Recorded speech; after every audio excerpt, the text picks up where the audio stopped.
آج ہم بات کریں گے ڈرامہ من مست ملنگ کی۔ کبیر کا دوست کبیر سے کہتا ہے جو گاڑی ریا کے اغوا کے لیے استعمال ہوئی وہ گاڑی تو واجد کے پاس ہوتی تھی۔ اگر وہ گاڑی چوری ہوئی تھی تو یقین ہی بات ہے واجد نے گاڑی کی چوری کی FIR بھی کٹوائی ہوگی۔ یہ تو نہیں ہو سکتا کہ وہ گاڑی کس نے ریا کو اغوا کرنے کے لیے استعمال کی اور پھر واپس واجد کے ڈیرے پر چھوڑ گیا ہو۔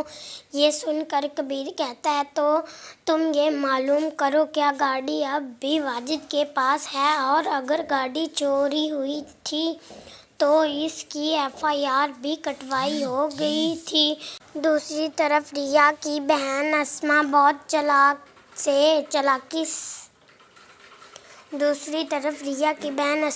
چالاکی سے کام لیتی ہے اور کبیر کی بھابھی وفا کو اپنے ساتھ ملا لیتی ہے، اور کبیر کے بھائی اپنی بہن مینا سے کہتی تھی اسما جو بھول رہی ہو۔ اس کے بعد کبیر کی بھابھی وفا کی بہن مینا ریا کے گھر جاتی ہے اور ریا سے کہتی ہے سچ بات تو یہ ہے کہ کبیر تمہیں دھوکہ دے رہا ہے اور شادی کے کچھ دن بعد کبیر تمہیں طلاق دے دے گا اور پھر میری اور کبیر کی شادی ہو جائے گی۔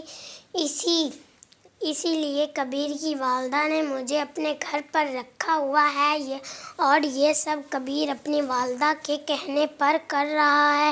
یہ سن کر ریا بہت حیران رہ جاتی ہے اور اپنی بہن سے کہتی ہے اب میں کبیر سے بدلہ لوں گی۔ یہ سن کر ریا کی بہن اسما اپنے بھائی سکندر سے کہتی ہے اب ہم دونوں کبیر کے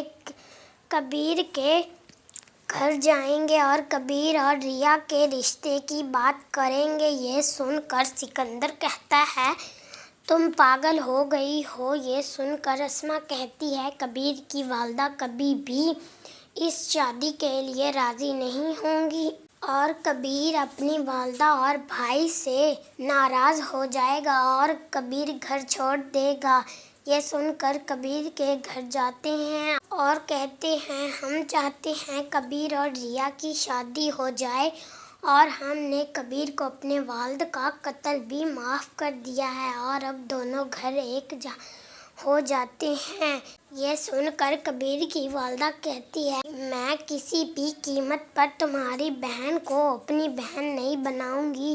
یہ سن کر ریا کی بہن اسما کبیر سے کہتی ہے کہ تم اب فیصلہ کر لو کہ تم اپنی والدہ کی بات مانو گے یا ریا سے شادی کرو گے۔ یہ سن کر کبیر کی والدہ کہتی ہے تم چاہتی ہو کہ میرا بیٹا میرے خلاف ہو جائے تو میں ایسا نہیں ہونے دوں گی۔ دوسری طرف ریا کی دوست کشف ریا کو سمجھاتی ہے کہ تم پاگل مت بنو، یہ سب تمہاری بہن کی چال ہے۔